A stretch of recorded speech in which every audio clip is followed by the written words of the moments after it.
और द्वार पर उन्होंने अलख जगाया। अब मैया ने देखा कि कोई संत आया है, कोई भिक्षुक द्वार पे आया है, तो द्वार तो नहीं खोला, खिड़की खोल करके जैसे ही देखा मैया ने, पता भी नहीं चला कि कब बंद कर ली। अब बाबा ने कहा ऐसी क्या बात है जो मैया मुझे देखना तक नहीं चाहती। अब ये पता नहीं कि सांप बिच्छू इतने लेकर आए हैं साथ में। अब फिर दोबारा से आवाज लगाई भोले बाबा महाराज ने, तो फिर मैया ने डरते डरते डरते डरते धीरे से बोले बाबा तुम्हें जो चाहिए मुझे बता दो, मैं भेजवा दूंगी। बोले मैया मैं कुछ लेने नहीं आया हूं, तो फिर क्यों मेरे दरवाजे पर खड़े हो? बोले मुझे कुछ चाहिए नहीं, मैं तो केवल लाला के दर्शन करने आया हूं। बोले बाबा ये सपना देखना तुम छोड़ दो, क्योंकि मैं इतनी, मेरी उम्र हो गई, मुझे आपको देख करके भय लगता है, और मेरा लाला है 6 महीना को छोटा सा। जब मैं इतनी बड़ी बूढ़ी होकर के मुझे भय लगता है, तो मेरा लाला तो जरा सा डर के मारे वो तो कभी निकलेगा ही नहीं घर से बाहर।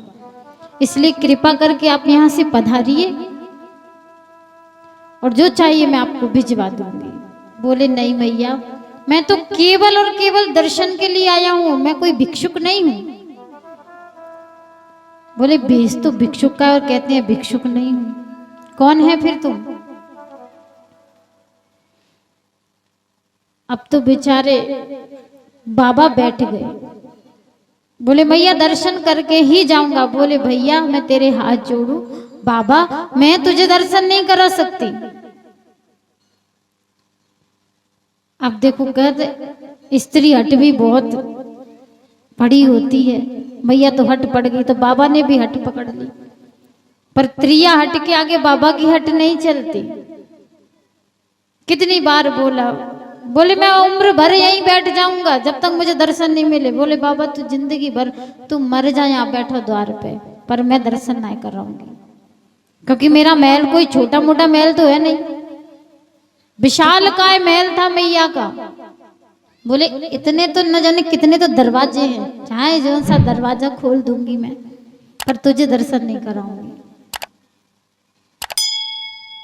अब बैठे बैठे बाबा को सुबह से शाम, शाम से सुबह, फिर सुबह से शाम हो गई, लेकिन फिर भी मैया ने दर्शन नहीं कराए। बेचारे बाबा उदास होकर के चले गए, और जाकर के जैसे जो आपका गांव है ना, बाहर दुकान है, ऐसे ही बाबा गांव से बाहर जाकर के बैठ गए, और बैठ करके आंखों से आंसू बहाने लगे। बोले लाला हे कन्हैया अगर तेरे दर्शन मुझे नहीं हुए, मुझको अगर मिली ना दर्शन तेरी, तो मैं यहां से निराश होकर, और तेरा भक्त निराश होकर चला जाएगा। तो भगवान झांकी में आके कहने लगे, बोले बाबा मेरा जो शरीर है वो माँ की धरोहर है, मैं उसके पास हूं, और वो जब चाहे मुझे तुझसे मिला सके, जब चाहे ना मिला, ये उसकी मर्जी है। बोले प्रभु ऐसा मत कीजिए।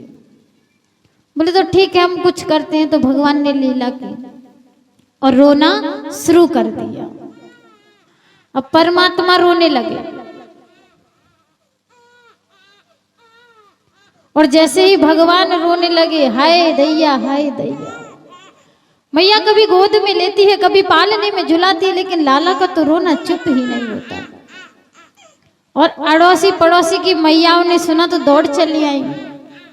यशोदा अरे इस लाला को इतना क्यों रुला रही है, इतना ज्यादा रुलाएगी तो इसे तकलीफ हो जाएगी। बोले क्या करूं बहन, ये चुप होने का नाम ही नहीं लेता, ये तो रोए जा रहा है। जब कन्हैया नहीं चुप हुए तो माँ भी उनके साथ रोने लग गई। और जब कहते हैं कि जब बालक को कष्ट होता है तो माँ को बराबर तकलीफ होती है। जब ना चुप हो तो माँ भी रोने लग गई। तो अड़ोसी पड़ोसी की बूढ़ी बड़ी दादी आकर के समझाने लगी। कोई नवज देखती है, कोई कहती है नजर लग गई, और कोई कुछ कहती है तो कोई कुछ कहती है, लेकिन सत्य में हुआ क्या ये किसी को नहीं पता। तब एक काकी ने आके कहा, क्यों यशोदा, क्या कोई तेरे दरबार पे आया था, द्वार पे आया था? सुबह से कोई आया था क्या तेरे महल में? बोले बहन कोई भी नहीं आया, लेकिन हाँ एक बाबा जरूर आया था। बोले दिखे जी सब भाई की करामात है कि वो बाबा, अब कहां से ढूंढे बाबा? बाबा को तो मैंने भगा दिया, और जिसको द्वार से भगा दे वो तो बड़ा क्रोधित होगा, वो लौट के थोड़ी ना आएगा। काकी ने कहा, बहन यदि तेरे लाला को चुप करना है तो उसे ढूंढो कहीं। मैया ने दासियों को भेज दिया, अपनी सखियों को भेज दिया, चारों तरफ उनको ढूंढने लगे बाबा को। और बाबा बैठे कहाँ है? बाहर गांव के। जब एक सखी गई बाबा को देख करके हाथ जोड़ने लगी, बोली बाबा तुम ही हो क्या नंद महल में गए थे? बोले हाँ, क्यों क्या हुआ? अरे उसमें तो जीवन में कभी नहीं जाऊंगा, जहां अपमान हो जाए वहां तो जाना ही नहीं चाहिए। सखी हाथ जोड़ करके बोली मैया की कि महाराज क्षमा कर दीजिए, बुढ़ापे में जाके लाला हुआ है इसलिए बड़ा डरती है, और जब से उसका लाला हुआ, जब से उसके जीवन पर संकट ही संकट खड़े हैं। 7 महीने का था पूतना आ गई, और 6 महीने का अब भी सट्टासुर नामक दैत्य आ गया, इसलिए मां घबराती है कि चल रही योगी नंद भवन में ब्रज में बाशो कीजे। आप एक बार तो चलिए, मेरी मां यशोदा ने याद किया है, आप चलिए। बोले नहीं नहीं, जहां से अपमान होकर एक बार भगा दिया जाए तो क्या हमारी भी तो कैपेसिटी है कि नहीं है? क्यों जाए बार बार अपनी इज्जत को धुलवाने के लिए? हम नहीं जाएंगे। बोले बाबा तेरे हाँ खाओ, तू क्षमा कर दे, मैया की तरफ से मैं तुझसे क्षमा याचना करती हूँ। देखो भोले बाबा के मन में तो लगी थी कि मैं अभी चला जाऊं, लेकिन ऊपर से दिखा रहे, अब थोड़ा तो दिखाना पड़ता है एटीट्यूड। हम काहे को जाए, हम नहीं जाएंगे। अरे बाबा चल। जब हाथ पैर जुड़ने लगी तो बाबा चल दिए, और जैसे ही गए तो मैया देख के घबराती है, पर क्या करे, लाला को चुप कराना है, तो दूर से मैया उनकी गोद में दे देती है। और जैसे ही कन्हैया को लेते हैं, कन्हैया लेते ही गोदी में चुप हो जाते हैं और हंसने लगते हैं भगवान को देखकर। अब जितनी भी वहां गोपियां सखियां खड़ी थी वो सब देख करके कहने लगी, अरे मैया जब बाबा ने कोई जादू टोना करो है, जे बाबा तो बहुत बड़ा जादूगर है, ये बाबा बहुत बड़ा जादूगर है। और देखिए जब इसका दर्शन नहीं होता मेरा लाला रोने लगा, और मेरे लाला को इसने दर्शन दिया कि इसकी तो हंसी नहीं रुकती। बाबा तू कोई जादूगर है का? देखा तो कोई जादूगर है कि आज से बाबा तुझा नंद महल में ही बस जा, तू कहीं मत जा। रहरी जोगी नंद भवन में ब्रज में बाशो कीजे, और तब तब मेरो लाला रोवे, तब तब जाको दर्शन दीजे। भोले बाबा को हंसी आई। देखिए मतलब ही संसार। कुछ पल पहले तो मैं यहां से भगा दिया था, कुछ पल पहले तो मैं यहां से भगा दिया था, अब जब मतलब की बात आई तो देखिए क्या कहती हैं कि रह रहे योगी नंद भवन में, अब तो यहीं पर बस जाओ, अब यहां वृंदावन को छोड़कर जाओ नहीं कहीं।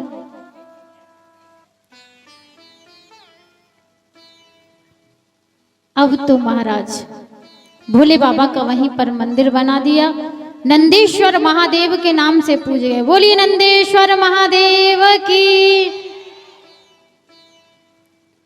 नंदेश्वर महादेव के नाम से आज भी भोले बाबा का वृंदावन धाम में मंदिर बना है। कभी जाए तो दर्शन करके अवश्य आना, क्योंकि नंदेश्वर महादेव का मंदिर नंद बाबा के महल के अंदर ही बना है। राधे।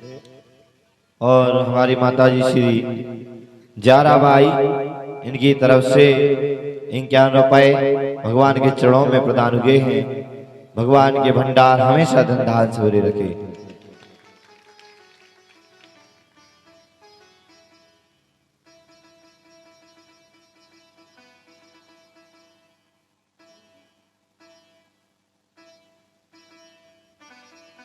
जय श्री राधे। बोली बाली कृष्ण लाल की जय। कहते हैं प्रेम में वो बड़ी ताकत होती है जो बड़े से बड़ों को झुका देता है।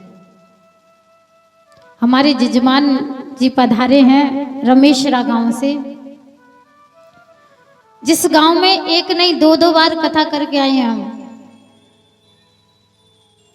दूसरी ये तीसरी साल हो गई हमें।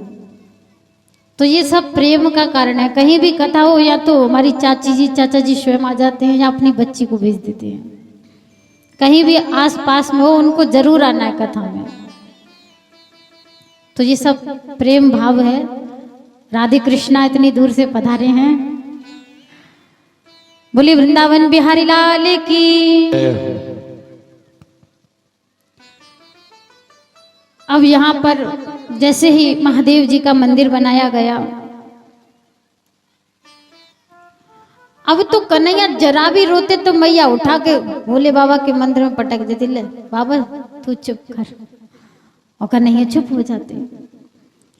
अब 6 महीने का बालक तो घुटवन चलने लगता है कि नहीं, खिचर खिचर के चलता है। अब यहां से होता है ठाकुर जी का स्टार्ट, क्या उधम मचाना। माँ को इतना तंग करते घुटवन घुटवन, जब माँ बेचारी ये काम कर रही है तो ये काम बिगाड़ा है।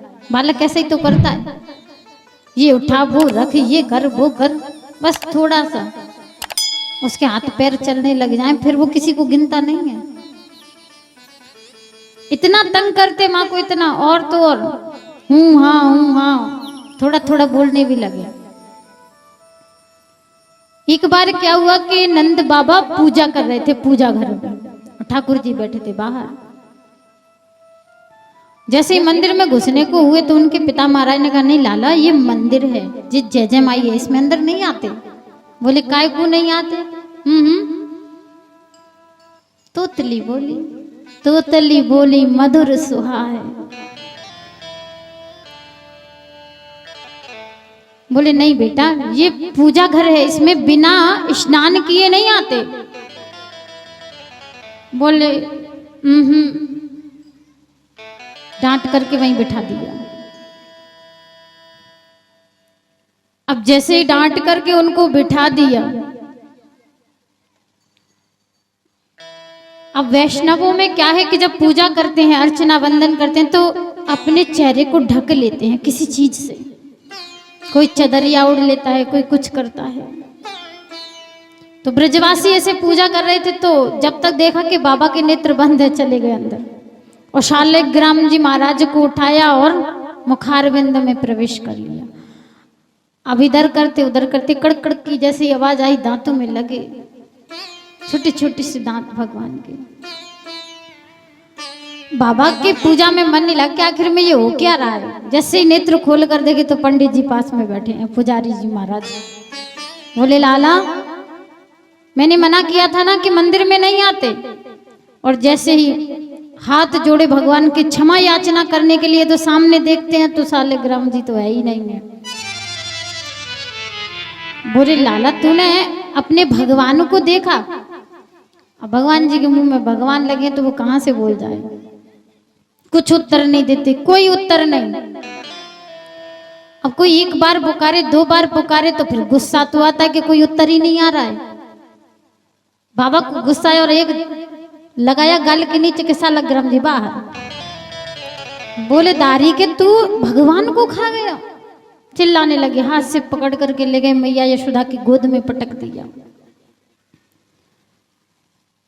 और कहा देखो आज तुम्हारे लाला ने क्या किया। बोले अरे महाराज मेरा एक ही तो पुत्र है, तुम हमेशा इसको इतना डांटते हो, ऐसा क्या अपराध कर दिया? बोले अपराध क्या किया ये मत पूछो। फिर उन्होंने बताया कि उन्होंने शालिग्राम जी को मुखारविंद में रख लिया। ये माताओं का प्रेम होता है बालक के ऊपर। जब बालक छोटा होता है ना तो पता है पिता डांटता है तो क्या कहते, मेरे एक ही है, तुम जब देखो जब डांटते रहते हो, जब देखो जब इसी पर खड़े रहते हो, डांटने नहीं देते उस बालक को। और यदि वह बालक बड़ा हो जाए तो फिर पता है क्या कहते हैं, आप इसको डांटते नहीं है, ये सुनता ही नहीं है। तो पिता महाराज क्या बोलते हैं कि पहले तो डांटने नहीं देते और अब कहती है कि डांटो, आप डांटते नहीं हो। तो ये माताओं का प्रेम होता है, स्नेह होता है। बहुत डांटा यहाँ पर भगवान को, बोले आज के बाद हम बिना नहाए धोए नहीं जाएंगे। ऐसी ऐसी परमात्मा ने लीलाएं की। एक वर्ष के ठाकुर जी हुए, तृणाव्रत नाम के राक्षस का वध किया। भगवान का नामकरण नहीं हुआ, गर्गाचार्य जी महाराज ने आकर के दाऊ भैया का और भगवान कृष्ण का नामकरण किया। अब छोटे से ठाकुर जी अब तो पैर भी हो गए उनके घर से बाहर निकलने के लिए। ऐसा ऐसा उद्यम मचाने लगे कि समस्त ब्रजवासियों के नाक में दम कर दी छोटे से ठाकुर जी ने। किसी के घर जाते पूजा पाठ नहीं करने देते, उसमें विघ्न डाले जाते। कोई सत्यनारायण की कथा एक माँ जी करवा रही थी, उनके घर में गए और कुत्ते के पिल्लों को लिया और छोड़ दिया पूजा घर में, सबका सत्यानाश। किसी के घर गए मटकी फोड़ दी, किसी के घर गए ये कर दिया वो कर दिया। ऐसे ऐसे काम करने लगे ठाकुर जी महाराज। अब गोपियों को क्रोध आया, बोले एक ना एक दिन तो इसकी शिकायत करनी पड़ेगी। अब समस्त गोपी एकत्रित हुई, बोले आज तुझे छोड़ेंगे नहीं हम, चाहे कुछ भी हो जाए।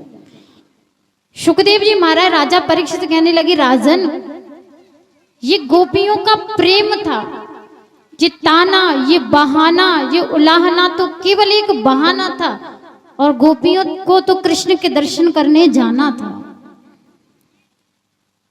अब कृष्ण के दर्शन कैसे करें? अब सासू माँ जो होती हैं बड़ी खतरनाक होती हैं। बहू को घर से, तम ठाकुरों की बहू घर से बाहर तो बिल्कुल भी नहीं निकलने देते। ये सासू माँ थोड़ी होती है, ऐसे बुरा नहीं मानना, यहाँ तो बहुत अच्छी है। अब हुआ ऐसा कि बहुओं को बाहर नहीं निकलने देते, तो एक बहू ने युक्ति लगाई और उसने अपने घर की मटकी फोड़ दी। बोली मैं तो नंद बाबा के घर जाऊंगी। दूसरी ने बोला कि क्यों जाएगी, तेरी सासू माँ तुझे घर से बाहर भी नहीं निकलने देगी। बोले मैंने बहाना ही ऐसा किया है, मैंने अपने घर की एक मटकी फोड़ी है। अब दूसरी गई बन गई, शायद अगर इसका काम बन जाए तो मेरा भी बन जाएगा। उसने 2 मटकी फोड़ दी, और तीसरी ने 3, चौथी ने 4, और एक बहू ने तो अपने घर की समस्त मटकियों को फोड़ दिया। अब सबके दरवाजे पे मटकी फूटी फूटी पड़ी। सासू माँ का एक सत्संग होता है, वो सत्संग बिल्कुल हटके होता है। ऐसा सत्संग नहीं, एक जगह बैठ जाएंगे, फिर ये बहू की बुराई, वो बहू की बुराई, अरे हमारी तो ऐसी है, हमारी तो वैसी है। ये सत्संग होता है उनका। अरे कुछ नहीं पूछो, हमारी बहू तो ऐसी है कि अब तुम कुछ पूछो ही मत, रहने दो, हम भी नहीं बता रहे, चलो आगे चलते हैं। ये सत्संग होता है माताओं का।